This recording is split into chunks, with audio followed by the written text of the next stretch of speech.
கந்தா சரணம். என் அன்பு குழந்தையே, எவ்வளவு தான் மன கஷ்டம் தாங்க முடியும்? என் துன்பம் எப்பொழுதுதான் முடியும்? நான் எப்பொழுதுதான் சந்தோஷமாக இருப்பேன் என்று நீ என்னிடம் கேட்டாய் அல்லவா? என் கவலைகள் எல்லாம் எப்பொழுதுதான் முடியும்? எப்பொழுது நான் சந்தோஷமாக இருப்பேன் என்று ஏங்கிக் கொண்டு இருக்கின்றாய்? எங்கே தான் பிரச்சனை இல்லை? எல்லா இடங்களிலும் பிரச்சனை இருக்கின்றது. எல்லோருக்கும் மன கஷ்டம் இருக்கின்றது. நிம்மதி எங்கே தான் உள்ளது என்று தேடி அலைந்து கொண்டு இருக்கின்றாய். உனக்குள்ளேயே பல கேள்விகளை நீ கேட்டு கொண்டு தான் இருக்கின்றாய். எதனால் இந்த கஷ்டம்? நான் ஏதேனும் தவறு செய்து விட்டேனா?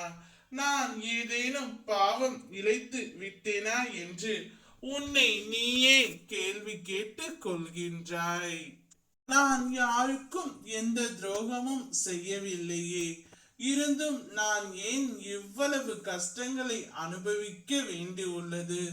வாழ்வதா வீழ்வதா என்று கூட எனக்கு தெரியவில்லை என்று உனக்குள் பல கேள்விகளை கேட்டுக்கொண்டு இருக்கின்றாய் என் செல்வமே. அடுத்தவர்களால் ஒருபோதும் நன்மை இல்லை என்பதை உணர்த்தவே அவர்களின் சுயரூபத்தை நான் வெளிப்படுத்தினேன். ஆனால் நீயோ வெகுளியாக இருந்து விட்டாய். உனது அன்பு குணத்தை, அப்பாவி தனத்தை அவர்கள் பயன்படுத்தி கொண்டார்கள். நம்பிக்கையும் நீ இழந்து விட்டாய்.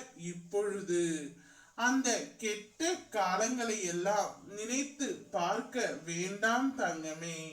உன் வாழ்க்கை முழுவதும் அவ்வாறு இருந்தால் கஷ்டமாகிவிடும்.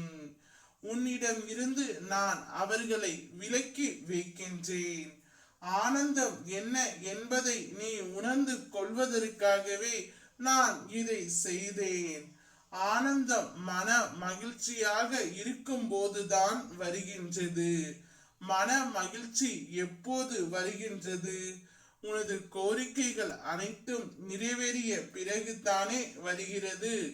அதனால் தான் உனது கோரிக்கைகள் எல்லாம் நிறைவேற்றி உன்னை ஆனந்தமாக வைத்துக் கொள்ள போகின்றேன்.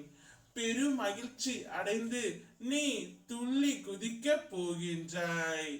என்னுடைய ஆசீர்வாதம் உன்னுடனே இருக்கும்.